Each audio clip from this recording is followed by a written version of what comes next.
I had taken a ride up to IKEA in Oceania with my wife and our friend and our baby.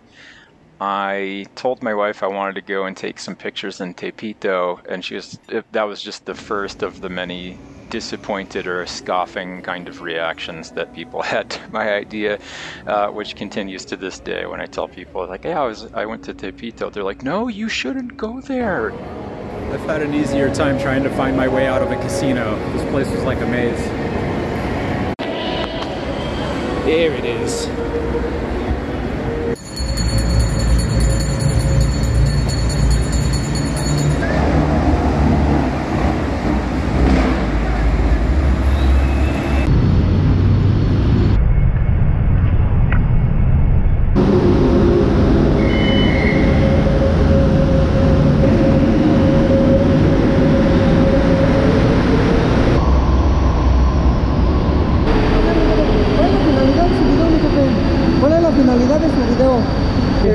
No se puede grabar.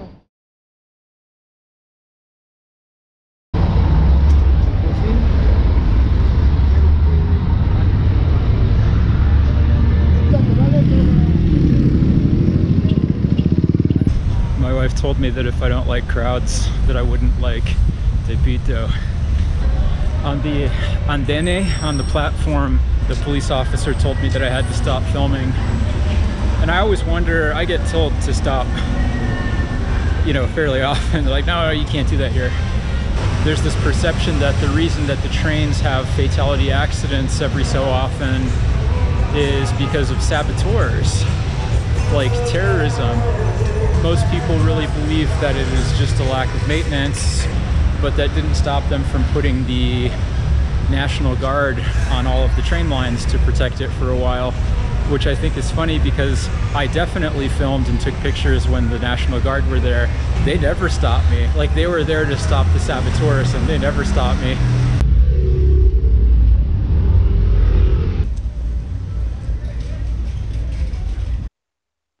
This is a statue which was dedicated by the Emperor Maximiliano, who ruled Mexico after he was installed by a French military insurrection, and his reign lasted from 1864 to 1867, which you might notice isn't a very long time. Maximiliano commissioned this statue to Jose Maria Morelos, a priest of African and indigenous descent who became the leader of the Mexican Revolution before his death in 1815 due to his revolutionary activities. Now, Maximiliano was widely seen as an affront to the sovereignty of Mexico, as he was an Austrian Habsburg royal who was inflicted upon the land after France wanted to keep it real regarding debts owed from Mexico to various European lenders, including France. When Britain and Spain and the other guys who wanted to sail across the ocean with France to get their money back from the new free Mexico that didn't want to pay for the debts of the prior administration, who attempted to keep Mexico under their control by making it a debt colony to Europe. Well, the other guys on the voyage kind of figured out that France was gearing up for an occupation, and they were like, we just wanted to go chat with Mexico and try to come up with a payment plan or something, and then we were going to peace out. So this one's all yours, Haas. But France, on the other hand, undeterred, cranked Cypress Hill for the entire voyage over the Atlantic, and then sailed around from Acapulco to Veracruz, going Yosemite Sam all over everybody. And then they installed Maximiliano, who was probably one of the most try-hard royals that there ever was, even making this statue to one of the revolutionary fathers of Mexico to try and get some street cred with the locals. By 1867, at the age of 34, he ate a bullet. Benito Juarez took his fancy horse carriage to use as his own, and that was the end of monarchical rule in Mexico. But during his short stint, Maximiliano didn't really earn himself that bad of a reputation. It was just the details surrounding why he was emperor that put a hole in him. He said, for example, that people shouldn't abandon the Nahuatl language, which was the indigenous language before Spanish, and he even learned some of it himself, and he helped shape Castle Chapultepec and Reforma into the European-looking palace and palace-adjacent Royal Avenue that we still see today, and He made this statue honoring the same people who Napoleon III went all plow, plow, plow, plow with his cannons out and defeated them for a while to install Maximiliano. So go figure that this is the kind of shape that the statue's in today. More than likely not a statement about the Mexican admiration for Morelos.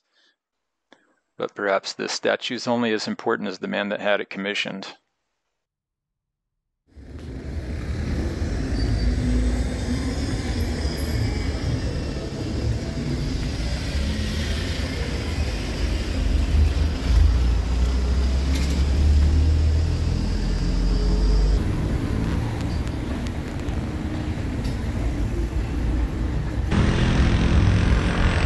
Too bad this one's all parked in.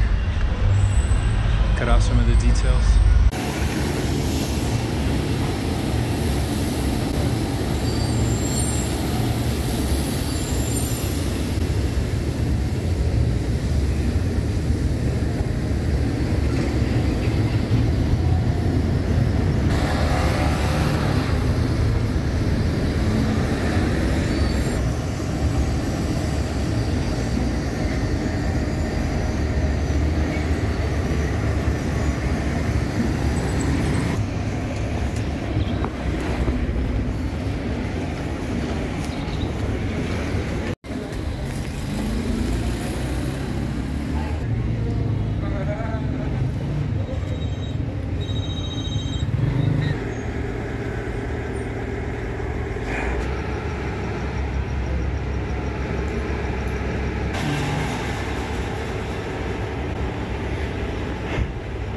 Oftentimes I only take a glance at the video to make sure that I'm on target. The rest of the time I'm just kind of looking around at my surroundings. And I don't know how this could be a high crime neighborhood like they say, because there's like 800 police everywhere you go. And they're all laughing at me.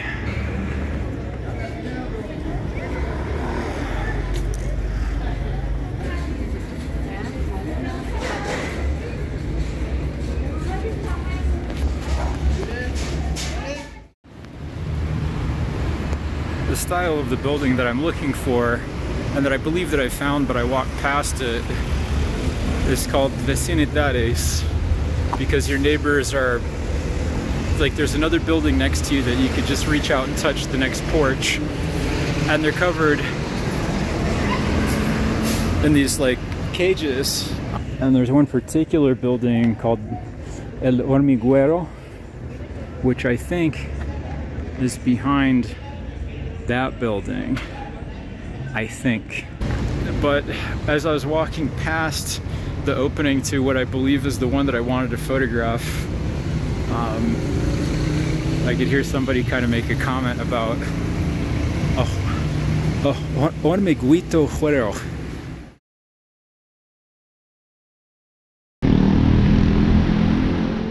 Place of resistance. Education is the most powerful weapon that you can use to change the world. Where there's no struggle, there's no strength. 50th anniversary. This is outside of some public housing. Tepito, the barrio se expresa, a neighborhood that expresses itself. The literature is the paint of the voice. So like saying to write is to paint your voice, to draw your opinions, something like that. There's probably a lot of people in Tepito that could knock you out. And no sooner do I mumble that out loud to myself. Hey, my name is Alan. Hi Alan. Hello. Buenos dias. Or tarde. Guy's not happy with me.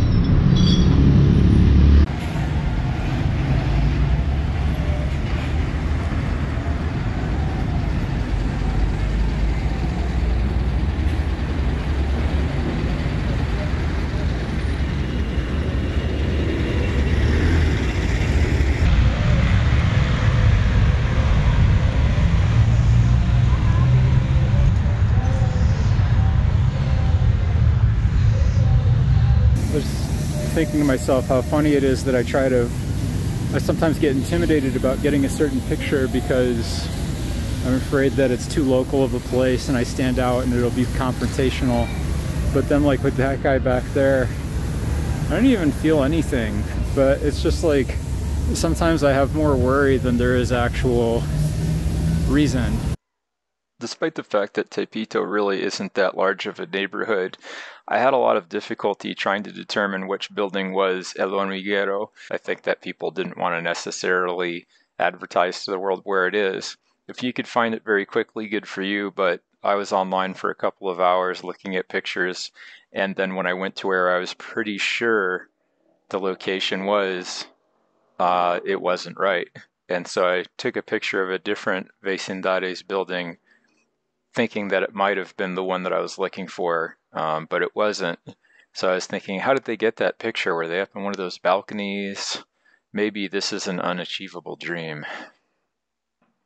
But I could see my landmark in the back, so it's weird. I don't know if there was construction there, but I might go back after I see the letras and see if there's another angle that I missed. The thing about being so driven on a certain goal is that it gives you tunnel vision. There might have been all kinds of things I wanted to photograph.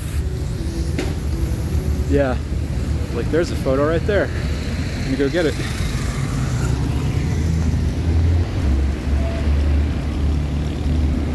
So if you could see these buildings over here, Veracruz, Coahuila, Zacatecas, those are the apartment buildings that are around Tlatelolco.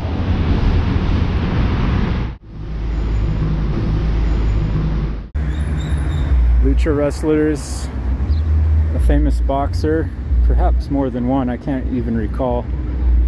Place to dance, I hear the music down the street. And the market. This is a pretty cool letras.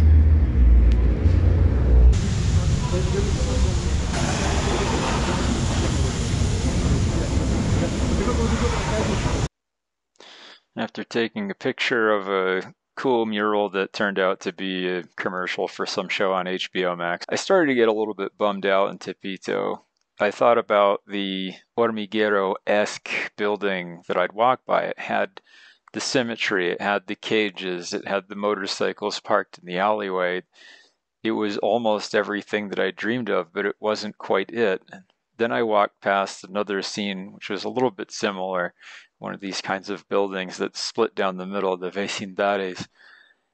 But all of a sudden, as soon as I tried to photograph it, some people sprouted up in the doorway who were trying to sell me a joint and just wanted to ask me a bunch of questions and kind of wouldn't leave me alone. It's like they knew if they stood in the way of what I was trying to do that I'd have to kind of make some kind of a deal with them. I tried to explain to them, este pasillo es un pedazo de arte moderno. La palabra en inglés es liminal, pero tal vez no es una palabra en español. Es bonito para unos y para unos otros no. They didn't really care about any of that though. So I walked away into the loud music, trying to find some place where I could get a michelada to drown my sorrows, and hopefully when I swing back past that pasillo once again, they won't be there next time. I could get my photo.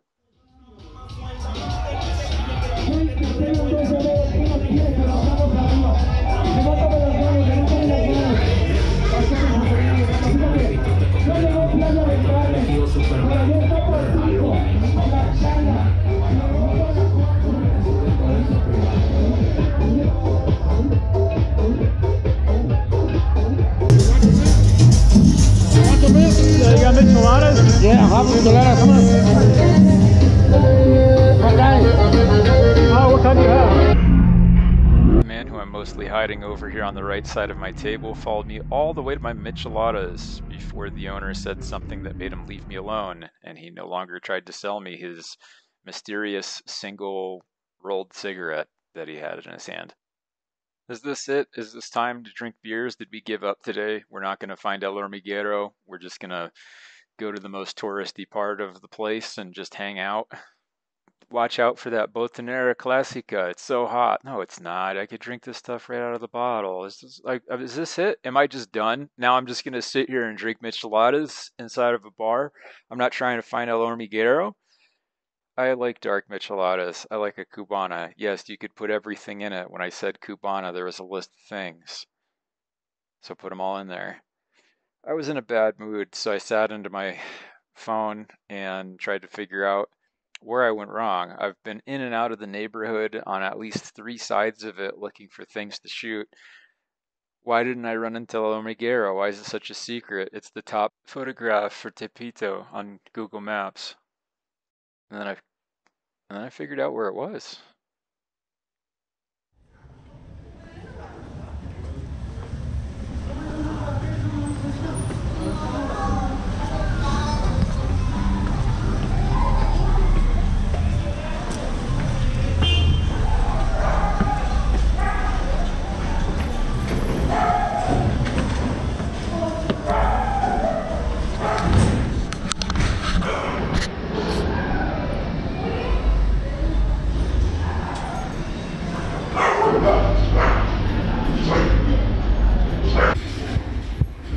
There it is.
felt a lot of anxiety walking around in El Hormiguero because I don't live there and it's not my home.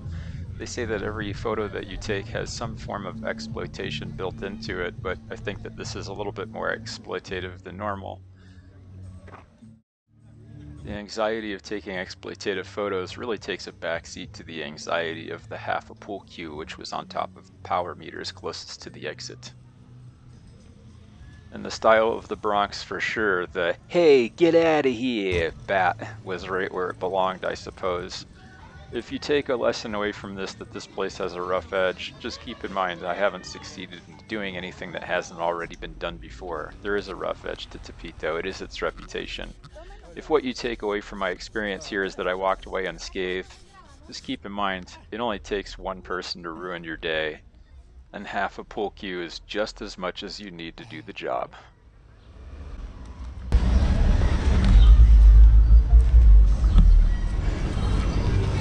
Aquí, español. Un poco, sí. Aquí quemaron las patas al rey Moctezuma. Aquí nació la esclavitud. Ahí dice. Aquí Tepito, Tepitehuacán.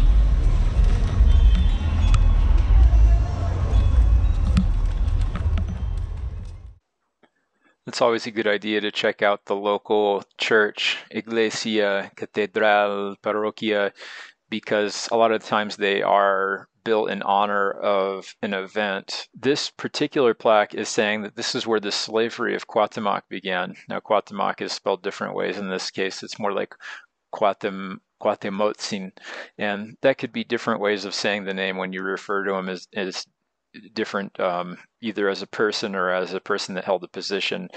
Referring to it as the slavery of Cuahtemoc this is the only time that I can recall hearing that, but I mean, how accurate is it to say that somebody who was captured and then went to work for somebody else's means was essentially a slave?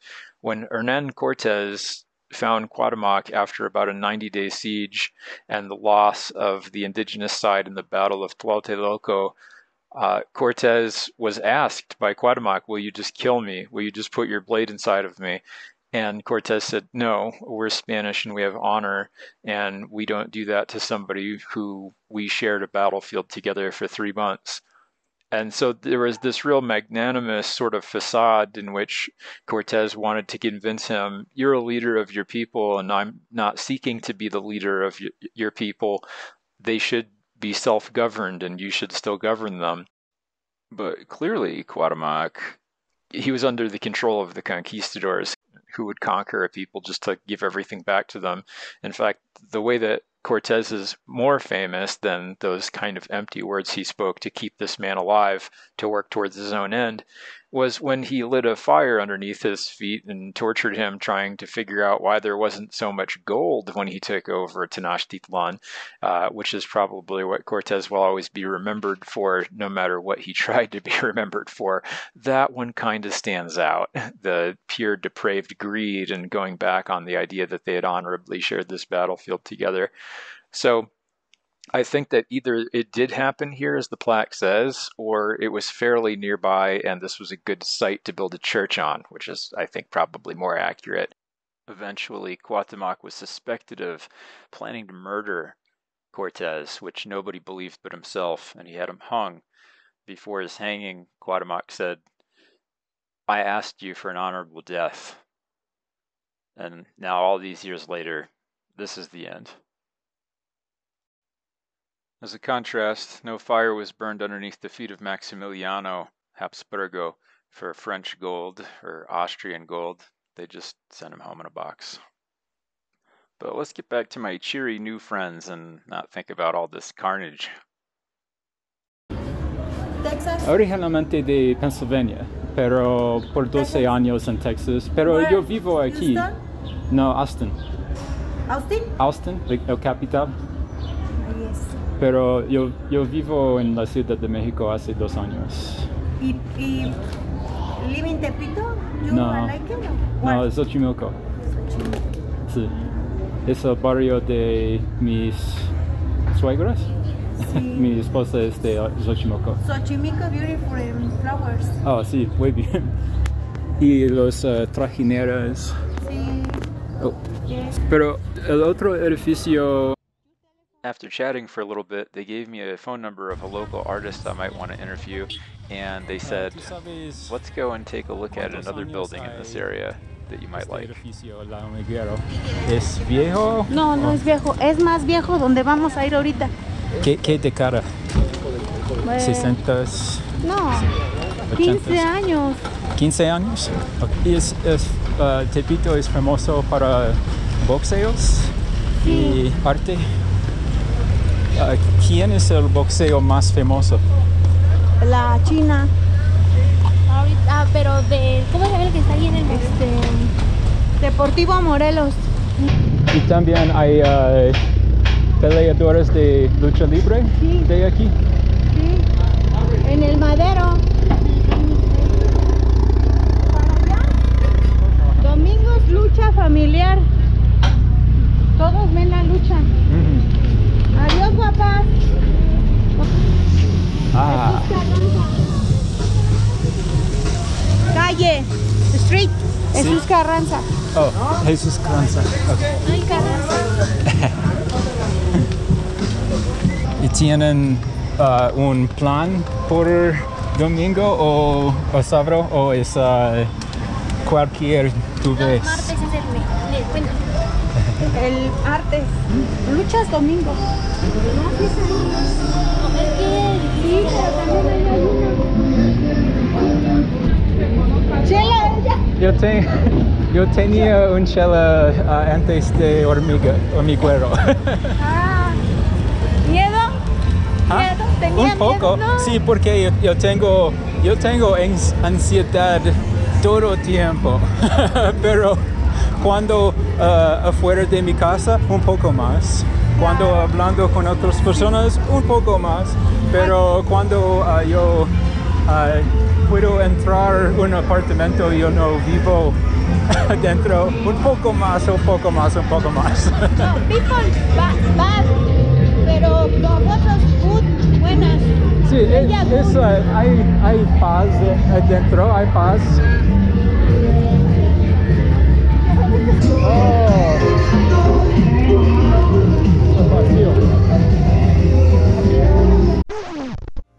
Hey man, I'm not trying to ruin your liminal photo taking session. I'm just trying to sell these jazz cigarettes while I'm standing here dressed as a Hispanic Fabio Quattraro. I hope you dig. All of a sudden, the guys weren't in the doorway anymore because my mom was with me. Muy bonito. ¿Y el nombre es Palomare? No, ¿Nombre? aquí es otro. Allá hay otro donde están los lavaderos. Lavaderos. ¿Quiere ir? Yo tomo una foto con...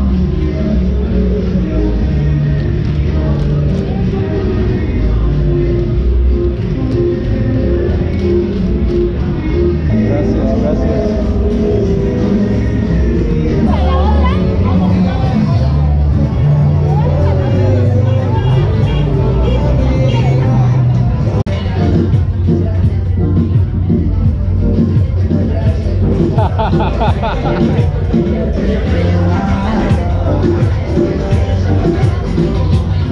Ok, mucho gusto a todos.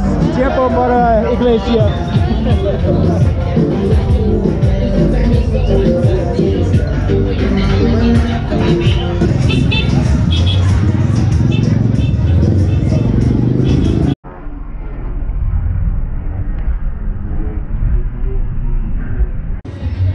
I had a little bit of a rough time getting started in Tepito because there's a place that's more or less built for you. This area I'm walking through here, they have the food, they have the beers, they have the shirts.